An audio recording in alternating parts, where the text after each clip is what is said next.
Baik, kita nak terus saja bersama dengan Profesor Siva Murugan Pandian, penganalisis politik ketika ini. Selamat tengah hari, selamat petang Prof. Sangat. Prof, ini isu yang mungkin kita lihat ada sahaja jajaran baharu, cerita-cerita baharu setiap hari. Dan melihat kepada kenyataan ini, kepimpinan UMNO pastinya menjadi antara pertikaian dalam kalangan UMNO itu sendiri. Bagaimana Prof melihat kepada situasi dan juga keadaan ini dalam melihat kepada sebuah parti UMNO yang konsisten dan stabil tanpa ada isu-isu berbangkit terutamanya melibatkan kepimpinan parti? Ya, UMNO merupakan satu parti sejahtera yang telah terutama kerana harus pasti saja keputusan atau keputusan dan juga segala kenyataan oleh UMNO diperhatikan ramai. Bahkan selepas kalah 2018, kita melihat tentuannya lebih banyak kerana UMNO mampu untuk merajai kepimpinan parti dan juga memulihkan semula persepsi yang telah pun dilontar ke atas UMNO. Saya percaya tindakan beberapa pemimpin untuk menyuarakan pandangan agar Datuk Seri Zahid berundur merupakan satu perubahan pembaruan yang sedang berlaku dalam UMNO, memberikan proses kebebasan dan juga pendemokrasian yang diraihkan selama ini. Sudah pasti suara-suara itu juga akan ada yang menentang, yang melihat bahawa Seri Zahid muncul ketika parti kalah dan juga ketika parti dikatakan dizalimi, dikatakan tidak keluar daripada parti. Dan sudah pasti tindakan beberapa pemimpin ini bukan satu yang baru bagi saya. Pada tahun 2018 kita telah melihat beberapa ketua pemuda sendiri telah menyatakan pandangan bahawa Datuk Seri Zahid harus berundur. Tetapi sebagaimana dikatakan oleh Seri Anwar Musa bahawa ia perlu mengikut lunas parti, memandangkan pemilihan itu dilakukan secara sah dan juga ada legitimasi di sebalik kepimpinan jawatan serta institusi kepresidenan UMNO itu sendiri.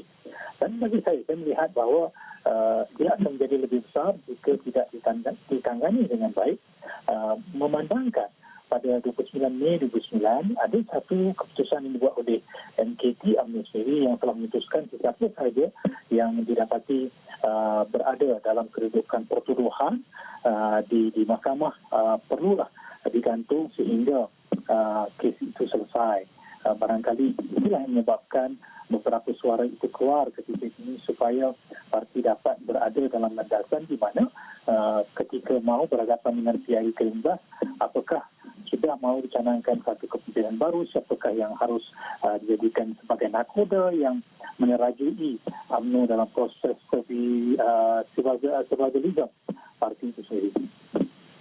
Prof, hujung bulan ini dijadualkan sebenarnya Perhimpunan Agung UMNO diadakan, tetapi disebabkan keadaan pandemik COVID-19 jadi kita tidak mengetahui bagaimana ia diteruskan secara langsung ataupun secara virtual dan sebagainya.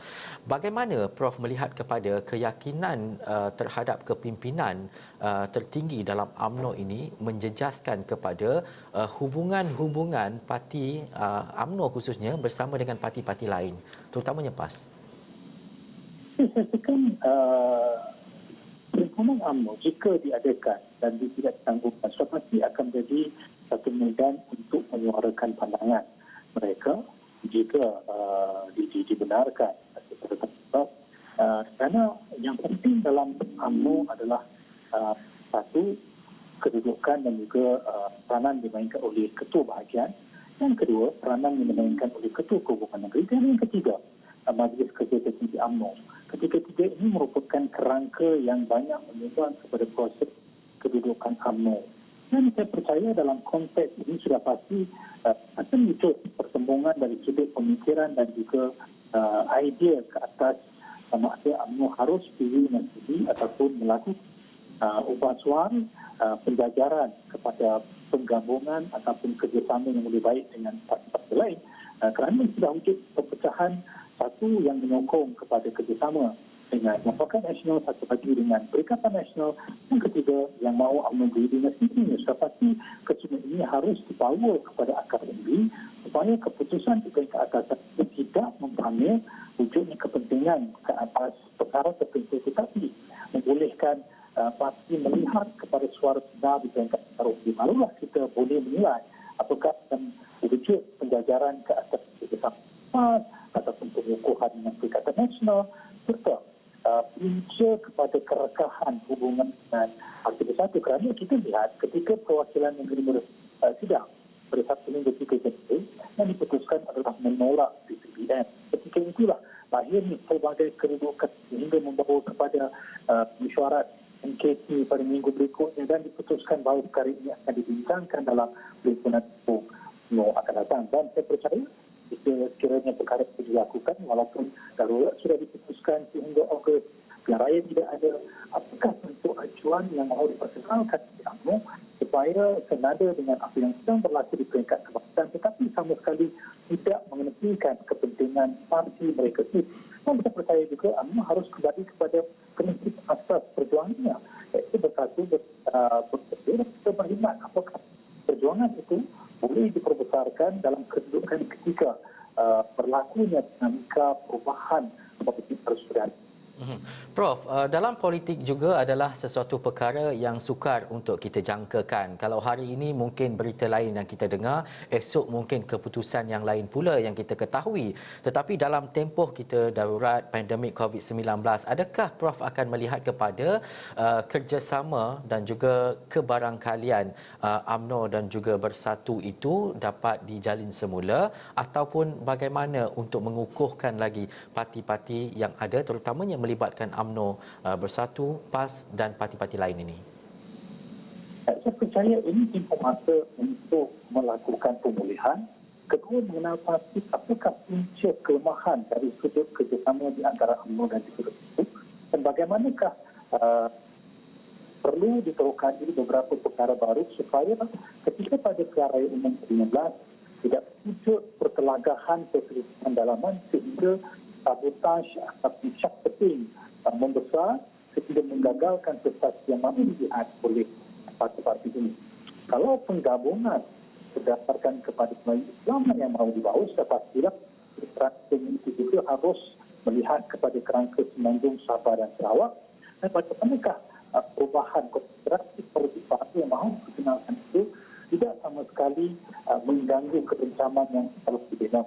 Dan di sinilah saya percaya sepanjang tempoh ini apakah apa harus dilakukan terus ke kamar dan juga mengambil kira perubahan yang sedang berlaku kerana akhirnya dalam konteks negara kita adalah politik angka. Ia bukan sekadar melihat kepada pengajaran, penggabung, ataupun kolaborasi, tapi lebih daripada itu apakah yang dapat dilihat atau akhir kembali kepada kedudukan sebenarnya yang dimaksudkan oleh perintah kepimpinan, apakah dia serasi dengan apa yang diperlukan oleh akademi dan akademi dia lengkap tetapi dan kita itu perlu diperbaiki dan yang lebih penting adalah kedudukan yang lebih dominan. Bagaimana kita kelemahan ini dapat diatasi bukan berdasarkan kepada kepentingan personaliti, kepentingan perjuangan. Prof, mungkin secara ringkas, apa yang rakyat lihat ketika ini? Saya rasakan rakyat lihat selepas politik sedang bercelaru. Rakyat mahukan perubahan di sudut kehidupan mereka. Politik ini dapat dilakukan pencatatan politik sementara, tapi pemilihan dilakukan secara rasional dan juga praktikal dan emosional. Baik. Terima kasih Profesor Dr. Siva Murugan Pandian atas perincian itu dan pastinya kita mengikuti rapat perkembangan politik semasa negara sebab selain daripada kita bercakap berkaitan dengan COVID-19 dan keadaan serta perkara-perkara lain terutamanya yang melibatkan situasi semasa negara, kita perlu melihat kepada bagaimana struktur politik itu berlaku dalam merencana sesuatu perkara yang lebih baik khususnya kepada negara.